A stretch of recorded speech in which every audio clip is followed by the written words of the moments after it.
Hello everybody, welcome to CFS Abaton. My name is Anastasia.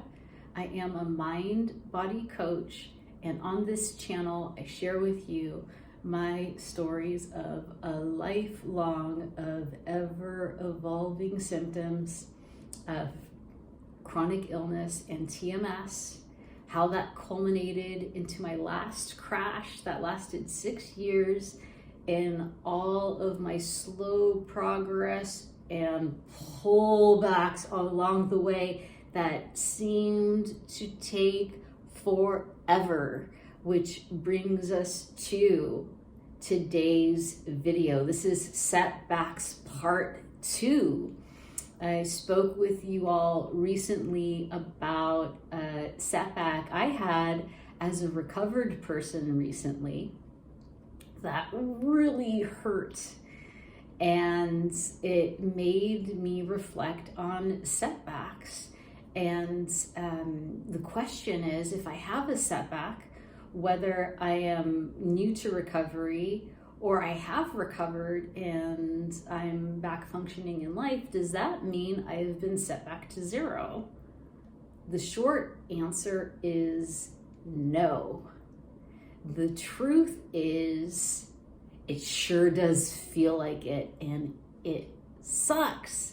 The good news is that these feelings that come up when we're having a setback, that all the progress has been lost, is that it's not true.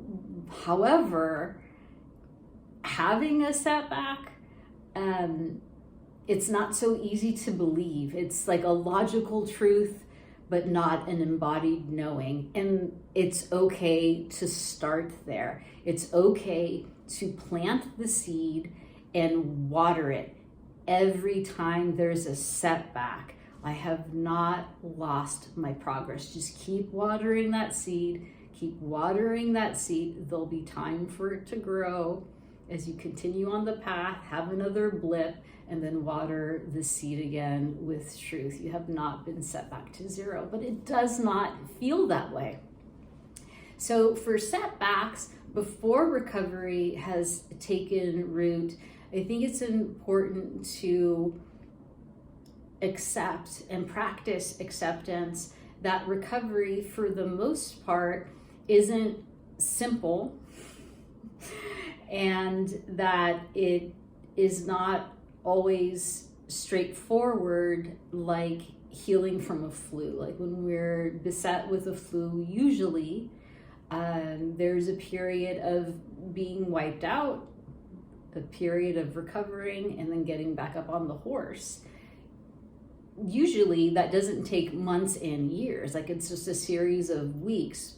However, recovering from chronic illness, depending on when you find the tools that are appropriate for you, it can take a long time. In my situation, it did, because it took years for me to find an appropriate system of tools that spoke to my symptoms and what my symptoms were trying to tell me. I just didn't have the language, and that's what, for me, took me a lot longer to recover. So I was finding my way through, trying a little bit of this, trying a little bit of that, feeling better in some ways, but so weird and wrong still for the most part. It was just like dragging my feet through thick cement, and my mind wanted to go faster than the body could keep up. It just sucks.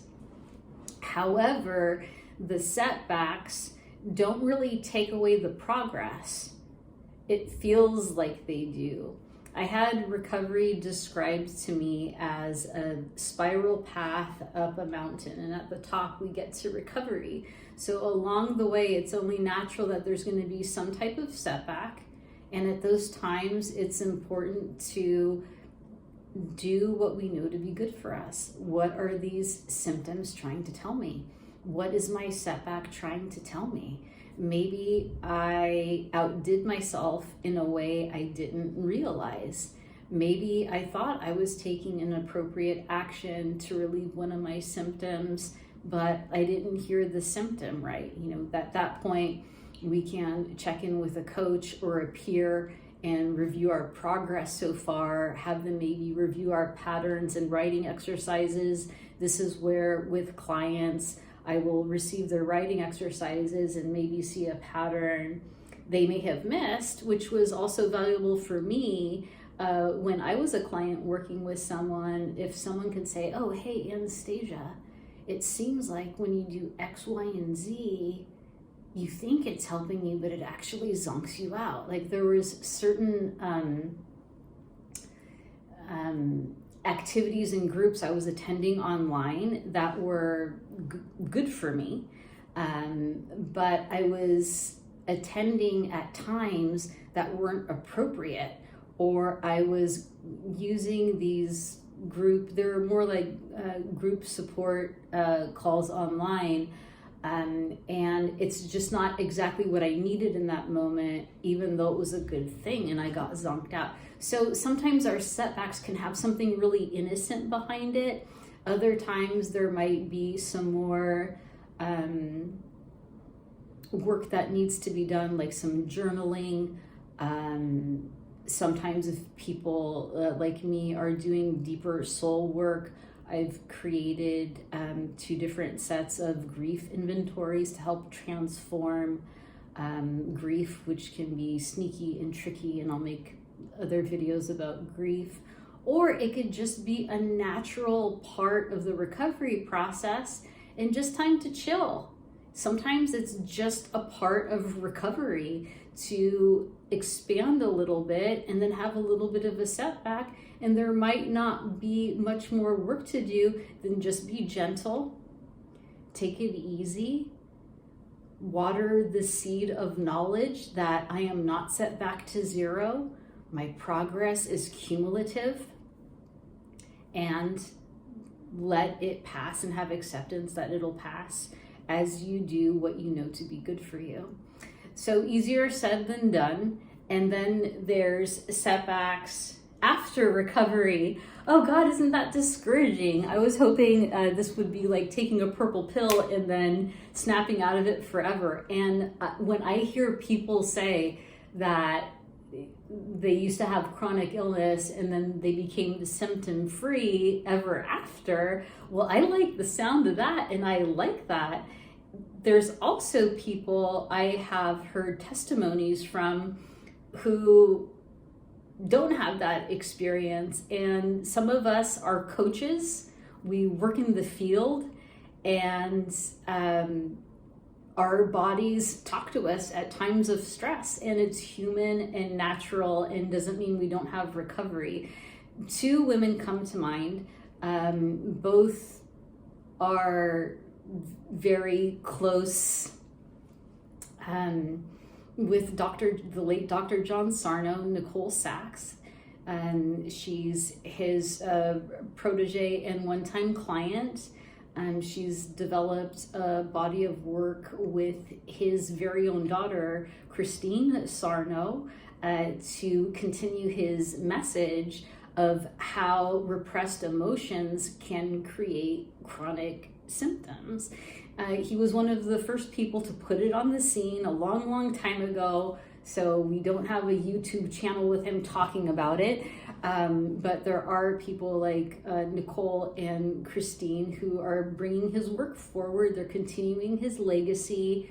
I assure you, they live full lives. And I have heard them each say on their training that I took that each of them has experienced their body talking to them sometimes, whether it's like back pain that comes up at certain times of stress, whether it's hip pain that comes up at certain seasonal points of the year, like holidays. And they do a little writing to see if there's anything to see about it. Other times it's just time to take some good care, and then they're back up on the horse. I assure you, they don't go back to zero. They're human, and I'm more like them. Sometimes under severe stress, my body will talk to me because I have a body that talks. You know, that's what it is. But it doesn't flatten me out like it used to. It's not chronic. And that, I think, is a very, not the sexiest thing I want to hear as someone who has suffered for so long, that, well, at least no, it's not chronic. Like, I want it gone forever. The reality is that sometimes the body talks.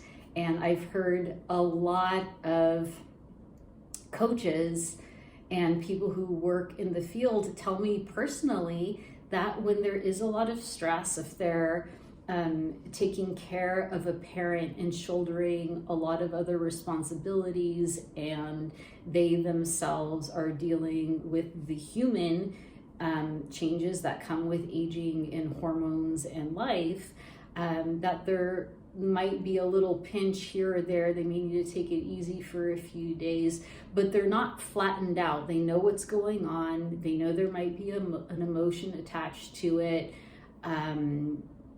They're not starting from zero. They know what to do to take care of themselves, and they come out of it, and then they're back to living, or actually living while these discomforts are happening. So something I heard Nicole Sachs say is that being recovered from chronic symptoms doesn't mean we're recovered from being human. So I'd like to invite you to give yourself compassion, just like you would a friend who just moved from one house to another, boxed up all their things. Their new house has an extra flight of stairs, and they pulled their back a little bit trying a new thing. They're not failing, they're human, and they just did a big job and they had a little blip. If you can treat yourself with that kind of compassion like you would a friend, think of what you would say to a friend that was taking care of an aging parent, had children that were sick, and got a headache. Would you tell them that they're failing in their recovery, in their life, and all the progress they've made, whether it's in their profession, or whether it's in their meditation practice, or whether it's in their recovery is all set back to zero? Like, wouldn't that be the meanest thing to say to someone who's just having a human experience of dealing with the trials and tribulations that come with life? Because it applies to us as well. We're dealing with the trials and tribulations that come with having chronic illness.